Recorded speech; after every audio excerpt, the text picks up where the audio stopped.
Assalamualaikum warahmatullahi wabarakatuh.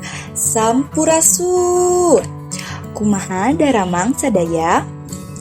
Tah, ayeuna pendak deui sareng kelompok 10 kelas 7B dina mata kuliah Teknologi Digital. Nu anggotana aya Fajar Firmansyah, Nenden Sufyandini, sareng Ta'asya Olivia Firmani Sahirman. Anu dosen pangampuna nyaeta Profesor Yayat Sudaryat M.Hum sareng Hari Santosa MPD. Ayeuna kelompok 10 baris ngaguar ngeunaan media pangajaran word search pikeun materi ajar pakeman basa SMP kelas 8. Tos teu aheng rupi namahnya kana kecap babasan sareng paribasa. Tah eta teh kalebet kana pakeman basa. Ari pakeman basa teh mangrupa ungkara nu kekecapan jeung hartina geus matok tur tak teu bisa dirobah deui. Pakeman basa sok disebut oge idiom. Tina bahasa Yunani idios, hartina sorangan, mandiri, khusus atawa khas. Harti nu kapanggih dina pakeman basa atau idiom disebut harti idiomatik.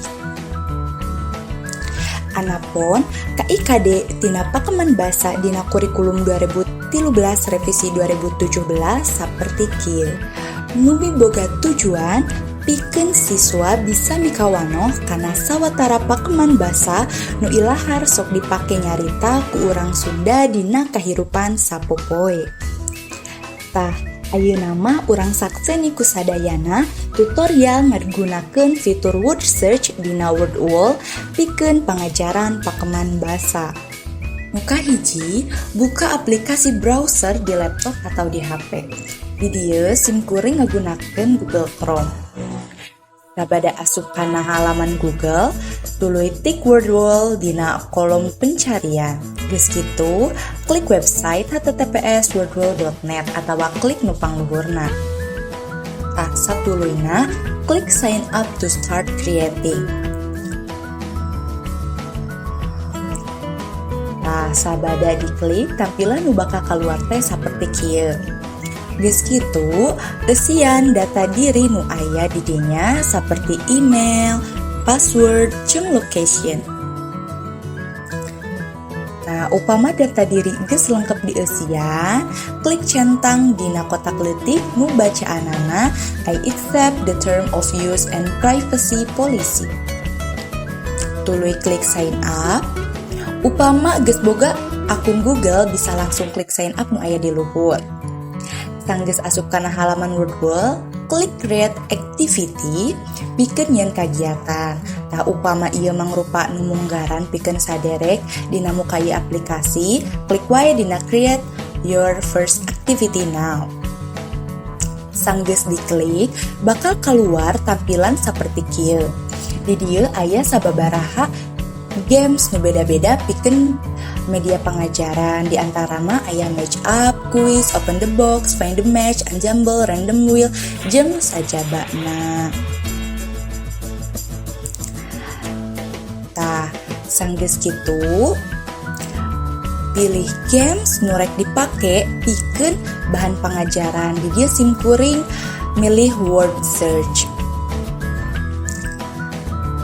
Tah, tampilan nu kaluar saperti kieu. Di dieu aya pick template, enter content,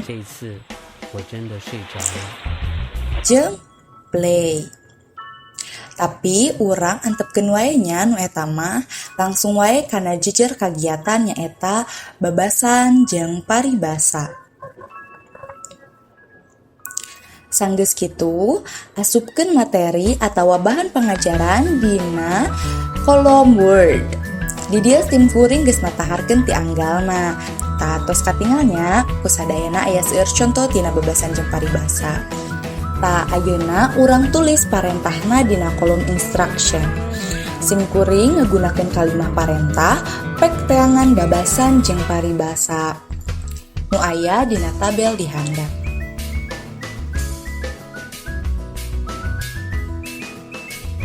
Tah, Di dieu ge aya fitur pikeun ngagunakeun clue atawa henteu. Tak upama rek ngagunakeun clue, tampilan nu kaluar bakal saperti kieu.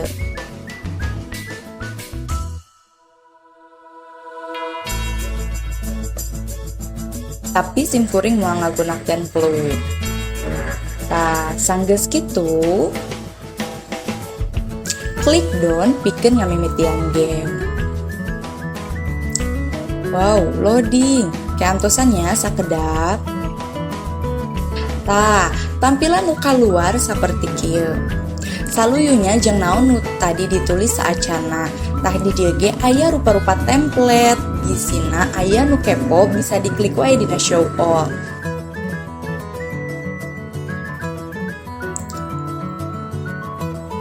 Tah, tuluy aya upama urang hayang ngedit deui kana eta komen, bisa diklik wae dina edit konten atawa urang hayang mikanyaho kana QR code jeung ngaganti ngaran bisa diklik wae dina more. Tuluy di aya tema, tuluy aya opsi-opsi kitunya bisina bade ngatur timerna sareng di panghandapna aya leaderboard. Tah, ayeuna mah klik wae start pikeun ngamimitian games. Tah, tampilan nu kaluar saperti kieu. Urang contohan heulanya. Tah, di dieu aya katinggal kalimah hade tata hade basa. Tuluy kantun ditekan wae nya. Tah, geus kitu aya goong ngabeuh maneh. Aya oge atah panjang.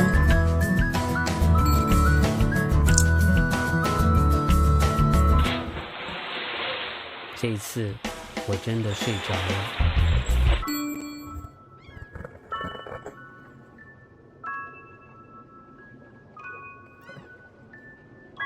Tah, tiasa katingalnya kusadayana ieu sababaraha conto tina babasan jeung paribasa nu parantos ditetaharkeun. Tah, sabada beres ngerjakeun gamesna, klik share pikeun ngabagikeun games liana ka babaturan di media sosial. Tah, tampilan nu kaluar saperti kieu, aya dua pilihan, kahiji aya nu pikeun guru, aya oge pikeun siswa. Tah, upama diklik set assignment, pikeun siswa tampilan nu kaluar sapertos tadi. Teras pikeun guru sapertos kieu. Tah, pami atos klik publish pikeun nge-share atau nge-publish kontena. Tur nuhun sakitu nu kapihatur hapunten tina samudaya kalepatan. Mugi ieu konten manfaat.